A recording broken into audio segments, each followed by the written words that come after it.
प्यारे बच्चों, आज के लेक्चर में हम एक्टिव वॉइस पैसिव वॉइस का टॉपिक करेंगे। एक्टिव वॉइस को क्रमवाच्य और पैसिव वॉइस को कृतवाच्य कहा जाता है हिंदी के अंदर। एक्टिव वॉइस पैसिव वॉइस को करने से पहले, ये टॉपिक क्लियर करने से पहले बहुत सी बारीकियां होती है, बहुत से ऐसे बेसिक नियम होते हैं छोटे छोटे जिनका आपको अध्ययन करना पड़ेगा। उनका जब तक आप अध्ययन नहीं करते तब तक आप ये टॉपिक क्लियर नहीं कर सकते। इसलिए जो छोटी छोटी जो बातें हैं वो मैं आपको लिखवा रहा हूँ। सबसे पहले इसमें आपको सब्जेक्ट्स का ज्ञान होना चाहिए। सब्जेक्ट का ज्ञान होना इसलिए ज़रूरी है क्योंकि जब इसमें हेल्पिंग वर्ब का हम चुनाव करेंगे तो काम आएगा। सबसे पहला काम सब्जेक्ट का। सब्जेक्ट इसमें एक सिंगुलर होता है, प्लूरल होता है। Singular subject he, she, it या किसी व्यक्ति का नाम जो चेंज नहीं होता, इसमें चेंज नहीं होता इसलिए मैं लिखवा नहीं रहा हूं। प्लूरल में वी, यू, दे और एक है हमारा आई।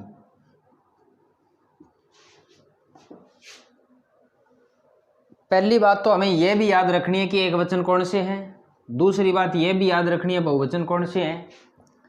इसके साथ साथ हमें यह भी याद रखना है कि जब मैं आपको नियम लिखवाऊंगा, पांचवा नियम जो लिखवाऊंगा, उसमें मैं आपको यह कहूंगा कि सब्जेक्ट को ऑब्जेक्ट में बदलो। सब्जेक्ट को जब आप बदलोगे तो ही हिम में बदलेगा, सी हर में बदलेगा, इट इट, वी अस में बदलेगा, यू यू रहेगा, दे देम में बदल जाएगा और आई मी में बदल जाएगा। He him, she her, it it होता है, we us, you they them और आई मी में बदल जाएगा। ये याद रखना है सभी बच्चों को। ये एक वचन है, ये बहुवचन माने जाते हैं। उम्मीद करता हूं नोट कर लिए होंगे सभी बच्चों ने।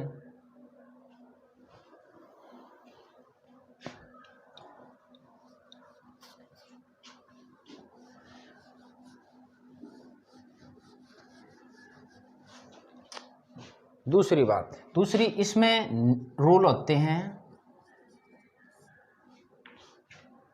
नियम होते हैं इसमें 5। नंबर एक कौन सा है कि ऑब्जेक्ट को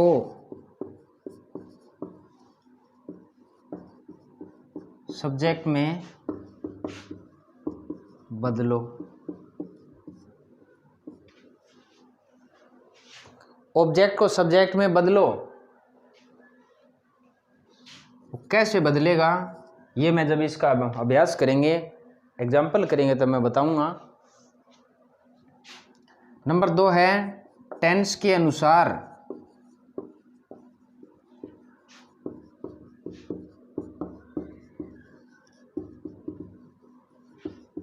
हेल्पिंग वर्ब लगाओ। क्लियर? टेंस के अनुसार हेल्पिंग वर्ब लगाओ। टेंस के अनुसार ही क्यों लिखा? फिक्स क्यों नहीं है हेल्पिंग वर्ब? क्यों नहीं है? क्योंकि जिस प्रकार टेंस के अंदर वाक्य होते हैं, टेंस के पार्ट होते हैं, उसी प्रकार एक्टिव वॉइस पैसिव वॉइस भी टेंस के अनुसार ही बदले जाएंगे। इसलिए यदि प्रेजेंट सिंपल टेंस का वाक्य होगा, उसकी हमें पैसिव वॉइस बनानी है तो उसके लिए हेल्पिंग वर्ब अलग होगी। और जो प्रेजेंट कंटिन्यूज का वाक्य होगा उसको हमें पैसिव वॉइस में यदि बदलना हो तो उसके लिए हेल्पिंग वर्ब अलग होगी।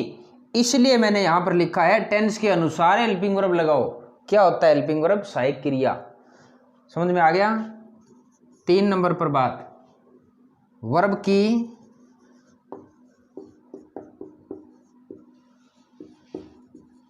थर्ड फॉर्म लगाओ। Third form of verb, verb की थर्ड फॉर्म, यानी मेन जो वर्ब होती है वो थर्ड फॉर्म आएगी यहाँ पर।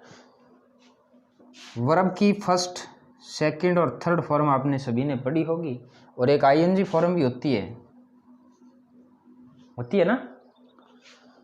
यहाँ first form, second, third, first form दी हुई होगी और थर्ड आपको बदलना है। एक एग्जांपल भी मैं दे रहा हूँ कैसे, जैसे कई ऐसे होते हैं, जैसे वांट होता है, ये वर्ब की फर्स्ट फॉर्म है, ये वांट और फिर यहाँ भी वांट, तीनों ही फर्स्ट ही है, लेकिन जब इसको सेकंड जब बनाएंगे, इसको थर्ड बनाएंगे, तो यहाँ पर ये ईडी लगेगा और यहाँ ईडी लगेगा, यानी वांटेड हो गया।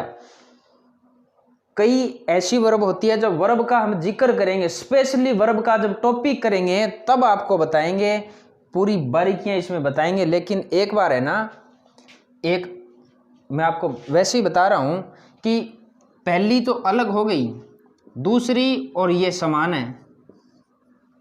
कई ऐसी भी होती है जो बिल्कुल तीनों ही अलग अलग होती है, गो वेंट गोन है। कई ऐसी भी होती है जिस प्रकार, इसी का मैं एक बता रहा हूं, सिंग, सेंग और संग। सिंग का आपको पता है ये गाना होता है, ये सेकंड फॉर्म है, ये थर्ड है, यानी इस प्रकार होती है फर्स्ट, सेकंड, थर्ड फॉर्म।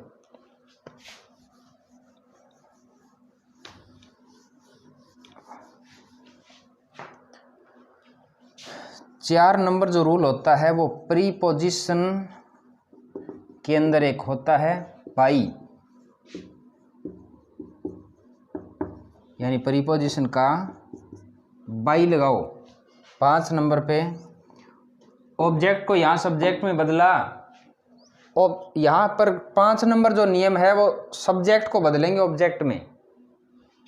कैसे, पहले लिख लेते हैं, या ऑब्जेक्ट को सब्जेक्ट में या सब्जेक्ट को ऑब्जेक्ट में।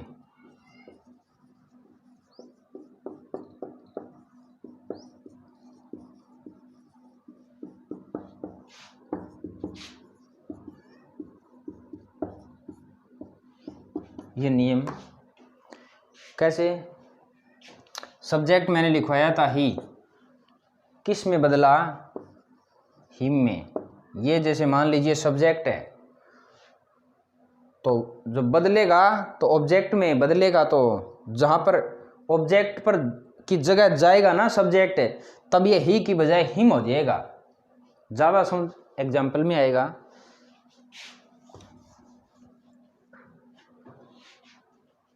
पांच मुख्य नियम है। ऑब्जेक्ट को सब्जेक्ट में बदलो। नंबर 2, टेंस के अनुसार हेल्पिंग वर्ब लगाओ। नंबर 3 नियम है वर्ब की थर्ड फॉर्म लगाओ।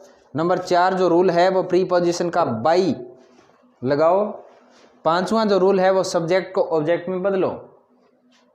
क्लियर? 5 नियम सभी बच्चों को अच्छी तरह से याद होने चाहिए। इन नियम्स के अलावा एक फॉर्मूला भी है।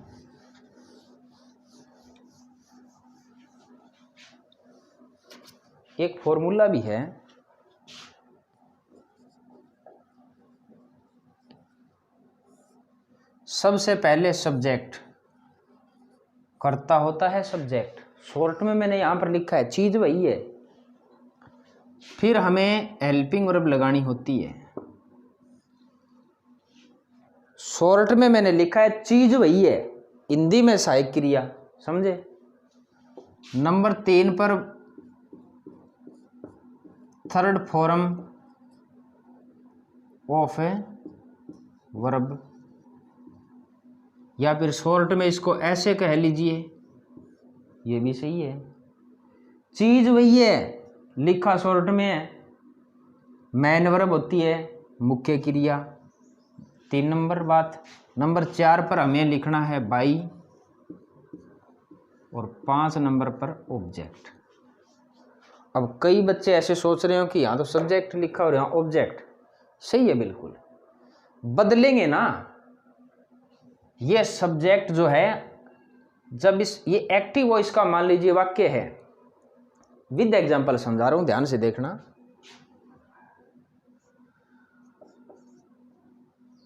ही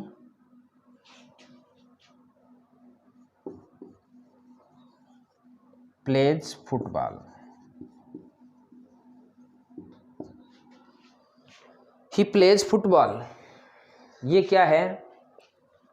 प्रेजेंट सिंपल का वाक्य है, ये ऑब्जेक्ट है, ये वर्ब है और ये सब्जेक्ट है। ध्यान से देखना, पहले मैं एक एक चीज नियम वाली पहले क्लियर करूंगा। ये 1 नंबर नियम है, ये 2 नंबर है, ये 3 नंबर, ये बाई 4 नंबर पर आया और ये 5 नंबर पर आया। ये शॉर्ट रूप है, वो एक्सप्लेनेशन के साथ है जो 5 नियम बताए थे। 5 नियम को आप इसमें मिला सकते हो। नियम में मैंने लिखवाया कि ऑब्जेक्ट को सब्जेक्ट में बदलो। अब ये यहाँ पर जो है ये नया सब्जेक्ट है, ये नया सब्जेक्ट है। कैसे? मैं यहाँ पर लिख रहा हूँ कैसे। अब इस कैसे का मैं आपको जवाब दूंगा। 2 नंबर पर नियम लिखवाया था हेल्पिंग वर्ब। हेल्पिंग वर्ब के साथ मैंने ये भी कहा था कि टेंस के अनुसार। अब टेंस के अनुसार कैसे होता है, उस अनुसार का भी मैं आपको जवाब दूंगा। यानी टेंस के अनुसार, according to tense. Third form एक ही बात है, ये नियम में लिखवाया था, यानी वर्ब की थर्ड फॉर्म लगेगी, बाई लगेगा ऑब्जेक्ट। नया नियम में ये लिखवाया है मैंने कि सब्जेक्ट बदल कर जाएगा ऑब्जेक्ट में, नया ऑब्जेक्ट बनेगा। नया बनेगा ना, ये लिखवाया नियम के अंदर। अब नया कैसे बनेगा, यानी ऑब्जेक्ट, ये सब्जेक्ट कैसे बना नया? यहां ऑब्जेक्ट नया कैसे बना, ये मैं भी इन चीजों का मैं आपको जवाब दे दूंगा। 5 नियम क्लियर। हमारा एक वाक्य है जो कौन सी टेंस का है? प्रेजेंट सिंपल का। प्रेजेंट सिंपल का जब वाक्य होता है तो उसके अंदर is am are helping verb लगाई जाती है। चिंता मत करना, टेंस की पहचान भी बताऊंगा। भी आपको पता कैसे चलेगा कि ये जो वाक्य है ये प्रेजेंट सिंपल का ही है? सभी जो वाक्य होंगे सभी टेंस के अनुसार हेल्पिंग वर्ब। प्रत्येक वाक्य की कैसे पहचान करोगे, बहुत ही आसान टॉपिक है ये पैसिव वॉइस का। सारी चीज़ बताऊंगा। अब मैंने एक ही बात इसलिए लिखवाई है, एक ही टेंस का मैंने हेल्पिंग वर्ब इसलिए लिखी है क्योंकि ये जो वाक्य है ये प्रेजेंट सिंपल का है। इसके अंदर हेल्पिंग वर्ब आएगी इज एम आर में से। अब ये बात मैं क्लियर कर चुका हूं कि इज एम आर का चुनाव करना कैसे है। मैंने आपको बताया था एक वचन जो सब्जेक्ट होंगे उनके साथ इज आएगा, आई जो सब्जेक्ट है उसके साथ एम, और बहुवचन जो सब्जेक्ट होंगे उनके साथ आर आएगा। ठीक है। अब एक चीज और भी ध्यान में देने वाली बात है कि ये जो सब्जेक्ट है ये इसके अनुसार नहीं चुनना हमें। ये जो ऑब्जेक्ट है ना जो यहाँ पर चेंज होकर के आएगा, चेंज होकर के ये नया सब्जेक्ट बनेगा, इसके हिसाब से चुनना है, यानी इसको मानना है हमें सब्जेक्ट। समझे? अब मैं इस वाक्य को क्लियर कर रहा हूं। ये सब्जेक्ट है, वर्ब है, ऑब्जेक्ट है। 3 चीज हमारे पास है। हमें कितनी चीज लिखनी है? 5। नंबर 1 लिखेंगे। चलना हमें जैसे मैथ में सूत्र के हिसाब से चलते हो उसी सूत्र के हिसाब से ही चलेंगे। सब्जेक्ट लिखा है, हम क्या लिखेंगे? सब्जेक्ट। क्या है इसमें सब्जेक्ट? सीधा ये नहीं लिखना, नियमों को, पैसिव वॉइस को करते समय नियमों को जहन में रखना है। फुटबॉल है नया सब्जेक्ट, है ना? लिख दिया। हेल्पिंग वर्ब लिखेंगे। Helping verb is am are में से चुनेंगे। क्यों चुनेंगे? क्योंकि प्रेजेंट सिंपल का वाक्य है। पहचान क्या है? पहचान होती है एस या ई एस। ठीक है। हेल्पिंग वर्ब लिखेंगे। हेल्पिंग वर्ब हमारी क्या है? Is am are. हमने इज ही लगा दिया, एक वचन है। उसके बाद थर्ड फॉर्म लिखेंगे। तीसरा, यानी 2 नियम कर लिए, तीसरा नियम पर आए हैं। Third form. एक चीज मैं पहले बताऊं कि प्रेजेंट सिंपल का जो वाक्य होगा उसमें एस या ईएस लगा हुआ मिलेगा, या फिर वर्ब की फर्स्ट फॉर्म मिलेगी अकेली, अकेली वर्ब की फर्स्ट फॉर्म जिसके साथ कुछ नहीं लगा होगा, तो वो वर्ब जिसमें आए वो वाक्य प्रेजेंट सिंपल टेंस का होता है। यानी कहने का मतलब ये है कि वर्ब की फर्स्ट फॉर्म यदि अकेली लिखी आए तो उसमें तो कुछ करना नहीं है, फर्स्ट से सीधा थर्ड में बनाना है। यदि एस या एस इसके साथ में जो भी चीज़ जुड़ी हुई होती है उसको काट देना। कैसे? जैसे यहाँ पर प्लेज है तो ये जो एस है ना ये कट जाएगा, तो यहाँ पर लिखेंगे प्ले, प्ले लिखेंगे, लेकिन है ये फर्स्ट है, लिखनी कौन सी है? थर्ड, तो ईडी लगाएंगे। अब वर्ब और फॉर्म आप याद कर लेना, सभी में ईडी नहीं लगता। उसके बाद 4 नंबर पर बाई हमने लगाया, 5 नंबर पर ऑब्जेक्ट लिखेंगे। सब्जेक्ट, एक बार फिर से ऑब्जेक्ट लिखने से पहले 4 नियम को एक बार फिर से रिपीट कर रहा हूं। फुटबॉल क्यों आया? ये सब्जेक्ट है, ऑब्जेक्ट है, सॉरी वर्ब है, ऑब्जेक्ट है। ऑब्जेक्ट को पहले लिखना है, इसलिए पहले लिखना है, ये सूत्र कहता है हमारा, नियम कहता है, जो डिटेल में लिखवाए थे वो नियम कहते हैं कि ऑब्जेक्ट को सब्जेक्ट में बदलो। इसलिए फुटबॉल आया। According to tense helping verb is आया, थर्ड फॉर्म लगाओ प्लेड आया, बाई लगाओ इसलिए बाई आया। अब क्या है? सब्जेक्ट, लास्ट नियम 5वां, सब्जेक्ट को ऑब्जेक्ट में बदलो, यानी ये पीछे चला जाएगा, बदल जाएगा। सब्जेक्ट है ये ऑब्जेक्ट में, लेकिन जब ये बदलेगा तो ये अपना रूप भी बदल लेगा। कैसे? क्योंकि ये स्टार्टिंग में ये टॉपिक शुरू करने से पहले मैंने आपको ये बताया था कि ही किस में बदलेगा, तो मैंने वहाँ लिखवाया था, आपको याद होगा, हिम में। किस में? हिम में। ये वाक्य बनकर के आपका तैयार है। इस प्रकार से पैसिव वॉइस का टॉपिक होगा। ये एक एग्जाम्पल मैंने आज आपको करवाया है।